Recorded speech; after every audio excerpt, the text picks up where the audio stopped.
Hi, this is Joe from Vanta. In today's digital world, compliance regulations are changing constantly, and earning customer trust has never mattered more. Vanta helps companies get compliant fast and stay secure with the most advanced AI, automation, and continuous monitoring out there. So whether you're a startup going for your first SOC 2 or ISO 27001, or a growing enterprise managing vendor risk, Vanta makes it quick, easy, and scalable. And I'm not just saying that because I work here. Get started at vanta.com. We interrupt this program to bring you an important Wayfair message. Wayfair's got style tips for every home. This is Styles McKenzie helping you make those rooms sing. Today's style tip. When it comes to making a statement, treat bold patterns like neutrals. Go wild, like an untamed animal print area rug under a rustic farmhouse table from Wayfair.com. Arr, fierce. This has been your Wayfair style tip to keep those interiors superior. Wayfair, every style, every home. This is Optimal Work Daily, Email Communication and Etiquette, How to Use Email Productively with Your Team, by Laura Stack of theproductivitypro.com. Quote, "One look at an email can rob you of 15 minutes of focus." End quote. Jacqueline Leo, American Magazine editor and media producer. Email has revolutionized global business, allowing for detailed 24-hour communication where telephone communication isn't practical, freeing us from bending over backwards to match up time zones across a large planet. Most of the same people who understand its advantages probably also consider email the bane of their existence, since they receive hundreds of messages a day.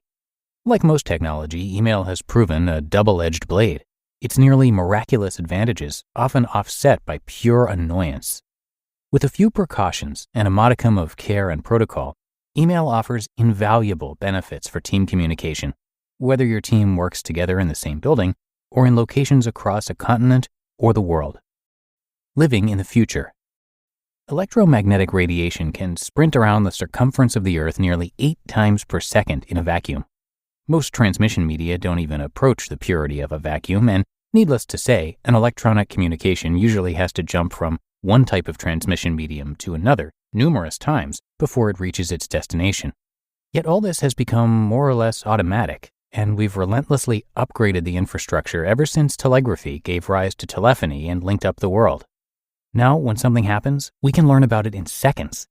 With the rise of the internet came a hybrid method of communication that merged electronic communication with the ancient art of letter writing, to the point that it's all but replaced the latter.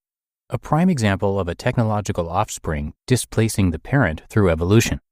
For all that many people have bemoaned the loss of detailed snail mail conversations, few have actually stuck with it in the face of much speedier and cheaper electronic mail. Email has thoroughly permeated the business world since its wide introduction in the 1980s, and for good reason. It replaced memos, allowed the sending of large documents, provided quick responses, and even eased the meeting burden for most of us. We can ask and answer questions without leaving our desks, promoting increased productivity. Of course, it also became an entry point for unwanted advertising and self-defeating time wasters like joke and list forwarding, chain letters, issues that could have been handled more quickly with a phone call, miscommunication through misinterpretation, lacking tone, and other junk we never bothered with when interoffice mail, memos, and calls comprised our chief means of information exchange. While some of this has settled out as we've become more mature email users, and spam killers and filtering methods have become easier to use, we still waste too much time with email. According to some sources, we spend as much as 28% of the average workday reading email, replying to it, or regaining focus broken by responding to email alerts. Your team can save a surprising amount of time, thus boosting productivity, simply by adopting a few rules of protocol. 1. Turn off email alerts. Email has been neither new nor rare for decades. Rather than leave those dings on to distract you and encourage instant response, deactivate them. Instead, set a rule if you'd like to play a sound when an important client or your boss emails you. 2. Don't live in the inbox. Try to check your email fewer than 10 times per day. For emails requiring a future response or work, click the Move button and select Tasks to move it to your to-do list. Don't use your inbox like a to-do list. If you don't get it done, tasks roll forward, unlike the calendar where you would lose it and have to manually move it forward or change the date. 3. Stop it with the me too or I agree or thanks messages. If you're simply replying thanks to have a record in your sent items, stop it. Simply drag the email from the inbox to the sent items, where it's the exact same record, and search, showing it was sent to you. Unless the recipient specifically requests you acknowledge the receipt, you don't have to say thanks every time a team member does his or her job. Make that clear in a future team meeting so there are proper expectations and no hurt feelings. 4. Get to the point. Summarize what you need up front. Bullet point or number any action items with clear deadlines. Attach any documents or history rather than writing a 3-page email. Pithy, concise emails save time, focus, and energy. 5. Use simple signature files. Rather than use a signature file that includes a lot of graphics and multiple lines, hyperlinks, and graphics that end up as attachments when your emails are forwarded, consider a few simple lines, including your website and phone number. Some email readers can't handle complex signature files. 6. Proofread and edit your messages. The more professional they look, the better. Use proper spelling, punctuation, and grammar.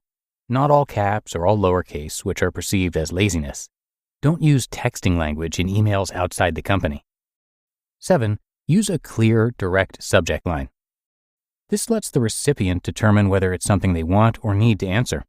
Because so many people are working on their phones, use codes in the subject line to convey action or even the message itself so the recipient doesn't even have to open it. And 8. Don't reply to all. Don't use reply to all as a way to attempt to brainstorm with a group of people. It's simply not sufficient. Trying to do this with email will just clutter up everyone's inboxes with rapidly growing email threads.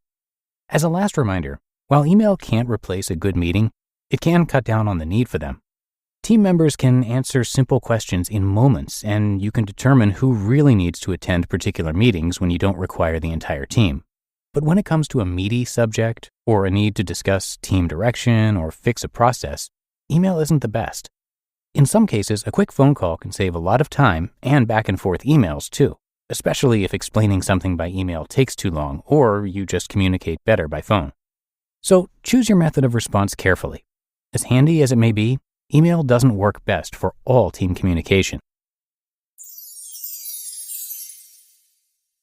You just listened to the post titled Email Communication and Etiquette: How to Use Email Productively with Your Team by Laura Stack of theproductivitypro.com.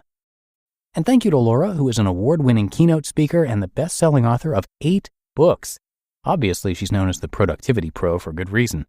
Her engaging personality, combined with over 25 years of experience helping organizations achieve results, have made her one of the most sought-after experts and keynote speakers in her field. Laura has been featured in so many publications: the New York Times, USA Today, Wall Street Journal, Entrepreneur, and Forbes magazine, and has been a spokesperson for Microsoft, Danone, 3M, Office Depot, Xerox, and more. And if that wasn't enough, her client list includes top Fortune 500 companies like Starbucks, Walmart, Bank of America, GM, Wells Fargo, and Time Warner, plus government agencies such as the United States Air Force Academy, the Census Bureau, the U.S. Senate, and the IRS. So there's a lot to learn from her. Come by theproductivitypro.com for much more. She's got her videos, books, store, newsletter, and blog all there on the site. Again, that's theproductivitypro.com. Okay, that's going to do it for today. Thank you so much for being here and being a subscriber or follower of the show, and for sharing it with friends and family when you get a chance. All those things really go a long way to help keep this podcast and our other podcasts going. So thanks again. All right, hope you have a great day, and I'll see you back here tomorrow, where your optimal life awaits.